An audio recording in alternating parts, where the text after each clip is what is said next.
Quand sur Bâtisseur, enfin là on l'a vu aussi sur Black Fleet, on l'a vu sur les différents jeux, donc Bombix ou en ce moment Space Cowboy.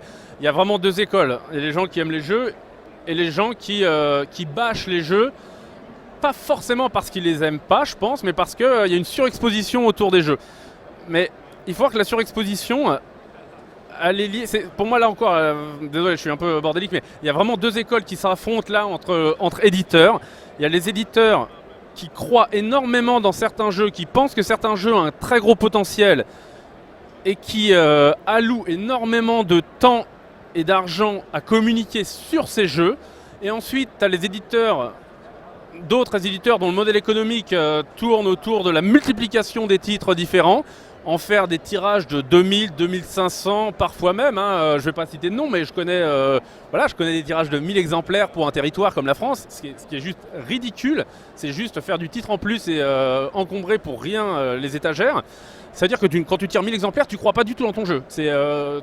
Tu ne crois pas dans ton jeu, tu le fais parce qu'on ne sait jamais, tu lances, c'est ce que j'appelle lancer des hameçons. Je lance, 30 hameçons dans l'année, 30 jeux, en espérant tomber dans l'eau par hasard sur un double. Et en plus, il y a aussi ce comportement qui est de sortir un jeu à 1000 exemplaires parce qu'on a signé un accord. Ça, c'est très courant, mais on n'en parle jamais, mais l'idée c'est, t'as ce jeu-là dans ton catalogue qui m'intéresse, est-ce que je peux le faire?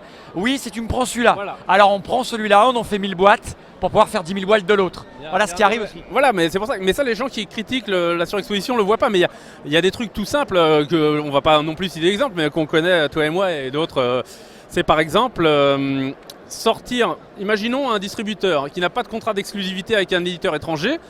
Si ce distributeur veut continuer à être hors contrat le distributeur exclusif de tel éditeur, alors politiquement parlant, il est obligé de sortir tous les jeux de ce distributeur, quand bien même certains jeux ne l'intéressent pas, n'ont aucun intérêt pour son marché et il n'y croit pas du tout. C'est simplement pour que l'éditeur en question ne parte pas chez un autre distributeur. C'est de la politique. C'est de la politique. Mais donc, ce qu'on ne voit pas, c'est qu'il y a toute une partie des surtitres, ce que j'appelle vraiment les surtitres, le surnuméraire en titres de jeux totalement inutiles, qui ne sont là que par politique et dont même les éditeurs eux-mêmes ne croient pas. Et c'est pour ça qu'on fait des micro-tirages.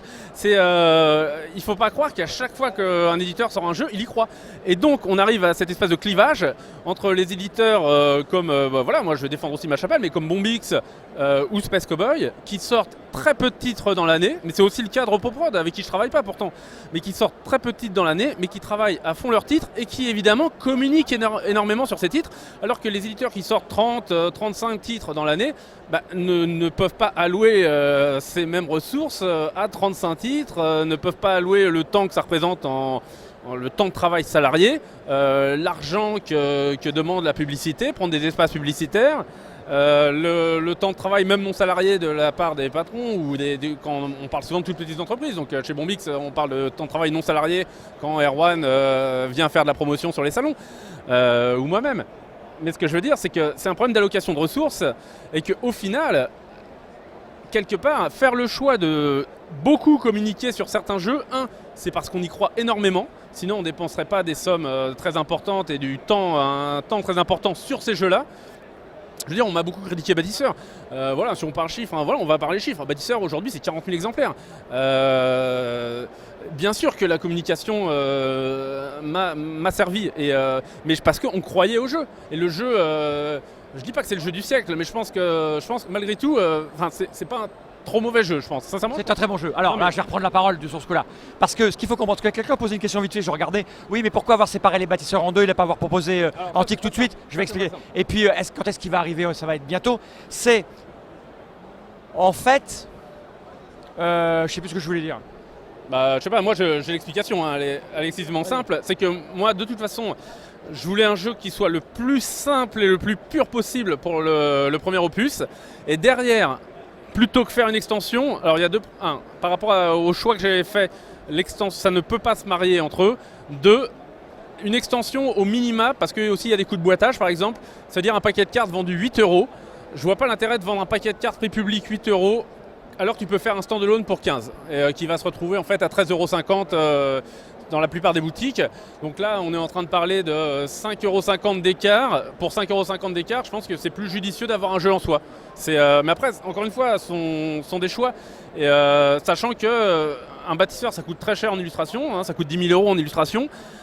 Une extension, ça se vend à peu près à 20% des clients finaux, contrairement à un standalone qui se vend beaucoup plus. Ça ne justifie pas l'extension, alors même si pour une simple extension, du coup, on tombe peut-être à 3 000 € d'illustration. Mais en fait, si on regarde le temps passé, ça ne justifie pas l'existence d'une extension. Le faible tirage, je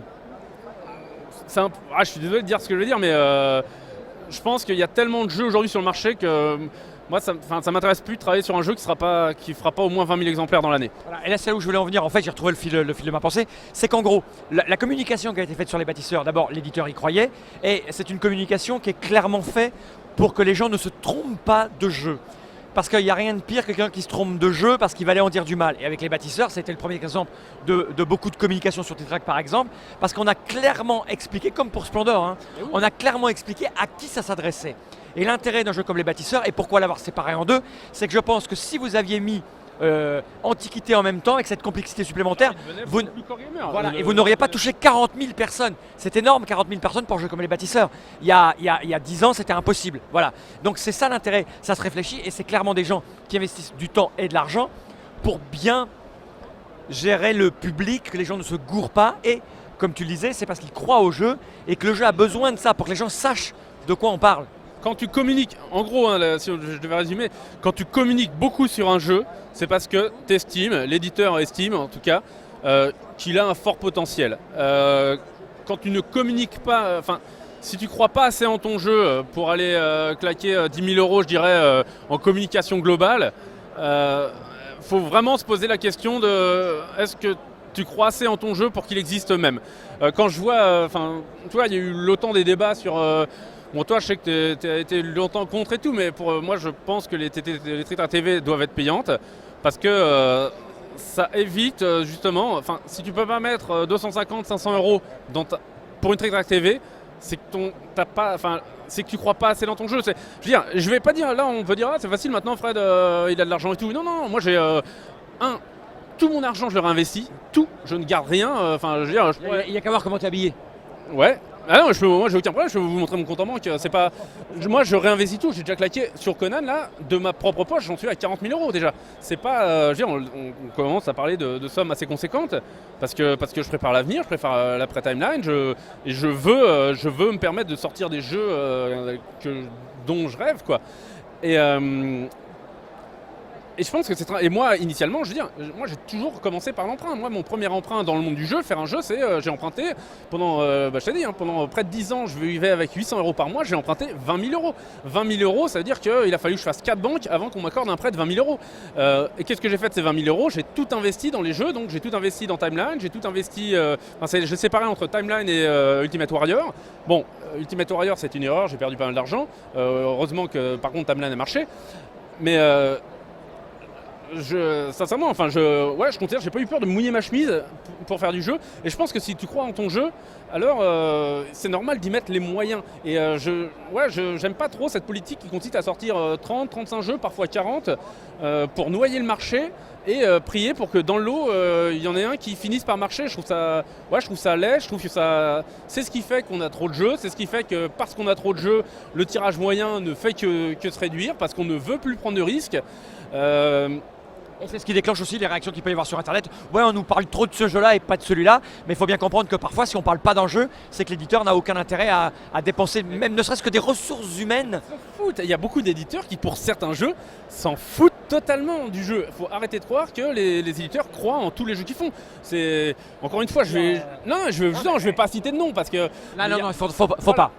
Mais il y a énormément de jeux qui sortent et dont l'éditeur, trivial, mais se branle complètement. C'est parce que c'est pour faire plaisir à tel éditeur de tel autre pays. On va franciser, on va sortir un truc minimal parce qu'on veut continuer à travailler avec lui. Et on ne veut pas que cette personne-là commence à travailler avec quelqu'un d'autre et puisse y prendre goût. Et que des titres un peu plus importants, par contre, du catalogue de l'éditeur, viennent à passer chez un autre distributeur. Donc, non, il faut arrêter de croire que tous les jeux, c'est pas parce qu'on fait des petits tirages. l'image d'Épinal du petit éditeur qui fait un petit tirage d'un petit jeu et qui est un amoureux du jeu, c'est pas totalement vrai. Tu as aussi des très gros et qui ont des gros moyens qui font des jeux qui eux font des jeux vraiment parce qu'ils les aiment. Enfin, si on prend Space Cowboy, voilà, chez Space Cowboy, c'est bon, il y a de l'argent de côté chez Space Cowboy. Faire des jeux, c'est pas une nécessité pour vivre. Par contre, ils investissent énormément. Et pourquoi ? Parce qu'ils aiment ce qu'ils font, tout simplement. Et je dis ça d'autant plus librement que Conan n'est plus chez Space Cowboy, donc j'ai aucun intérêt chez Space Cowboy. Mais voilà, je suis là-bas tous les jours. Ouais, le seul intérêt que j'ai, c'est qu'ils m'offrent le café gratuitement. Je suis là-bas tous les jours. Déjà, c'est des mecs très cool. Enfin, ils me laissent leurs locaux, j'ai les clés, je peux fermer la porte le soir. Enfin, tu vois, je fais ce que je veux. Mais je reconnais, je les vois travailler, et les mecs aiment ce qu'ils font. Et ils travaillent pas pour l'argent, parce que l'argent, il y en a par ailleurs. Ils travaillent pour faire les produits dont ils rêvent. Et aujourd'hui, vraiment, je suis peut-être un peu con, mais si tu regardes cette année, les gros succès de l'année, ça vient d'éditeurs qui ne sortent qui sortent au mieux 3 jeux dans l'année, je dirais. C'est RepoProd avec Concept. RepoProd, c'est, on va dire, cette année, au mieux 3 jeux, peut-être 2. C'est Space Cowboy avec 2 jeux dans l'année. C'est Bombix avec en nouveauté 2 jeux dans l'année. Les Ludonautes. Les Ludonautes avec 1 jeu dans l'année. Je ne sais même pas s'il y a eu un jeu l'année dernière. Ludonautes, j'ai eu l'occasion de beaucoup discuter avec eux. Leur principe, c'est super simple. Cette année, si on n'a pas de jeu, si on n'a pas un super jeu qui est vraiment un putain de coup de cœur pour un jeu, bah on le fait pas, on fait rien cette année, c'est pas grave. Je veux dire, faut quand même avoir des couilles pour se mettre en dispo complètement, arrêter son poste de prof et dire bah c'est pas grave, je me fais engager, je ne suis plus prof, je me lance dans le jeu et je suis pourtant prêt à ne pas sortir un jeu même tous les ans alors que j'aurais besoin de trésorerie. Enfin, je suis désolé, ça c'est sain. Alors oui, il y a de la communication par exemple, oui il y a de la communication mais c'est normal. Mais sur Colt Express, évidemment il y a de la communication, mais qui honnêtement peut dire j'ai joué à Colt Express et je trouve que c'est une bouse. Personne. Non mais sérieusement, c'est un super jeu et parce qu'ils y croient, bah, ils ne font que ça, ils y allouent 100% de leur temps et 100% de leur budget. Je pense qu'au contraire, je pense qu'il faut un peu renverser aussi le mode de pensée et arrêter de critiquer les jeux qui entre guillemets buzz. Après même le terme, je trouve, on va dire qui moubourre pour reprendre. Ouais, mais rendre à César ce qu'il y a à César aussi. Voilà, si on parle là, en ce moment, il y a beaucoup de guerres entre sites, etc. sur la notion de buzz. Bah, je suis désolé, mais si un jeu buzz, c'est parce que les mecs y mettent leurs moyens, que ce soit du temps, de l'argent, de l'énergie, et que parce que les gars y croient grave. Et les jeux qui passent sous les radars, bah, c'est aussi simplement parce que les gars qui sont chargés de les porter s'en foutent et n'ont pas besoin de les porter. Faut arrêter de voir les gros sont les méchants et les petits sont forcément les gentils. Non, et d'ailleurs, il y a des petits jeux. Alors peut-être, bien sûr qu'il y a aussi des petites perles sans doute dont on ne parle pas, mais il faut arrêter de croire que c'est la majorité. Voilà, c'est tout. Bah écoute, il y a des gens qui disent que vous refaites des débats, je crois qu'il faudra qu'on refasse des débats à l'officine, plus calmement avec des contradicteurs et tout ça, ça serait super cool. Mais en tout cas, tout ce qu'a dit Fred, on est nombreux à le partager, parce qu'on est dedans en permanence. Donc non, le mob ne se partage pas, mais c'est parce qu'il n'a rien entendu de ce qu'on disait. Donc écoute Fred, merci, puisqu'on a parlé pendant 20 minutes, une demi-heure, c'est toujours un plaisir. Non mais il n'y a pas de pardon, je vois que le mob s'attend avec... à plus tard. Ouais.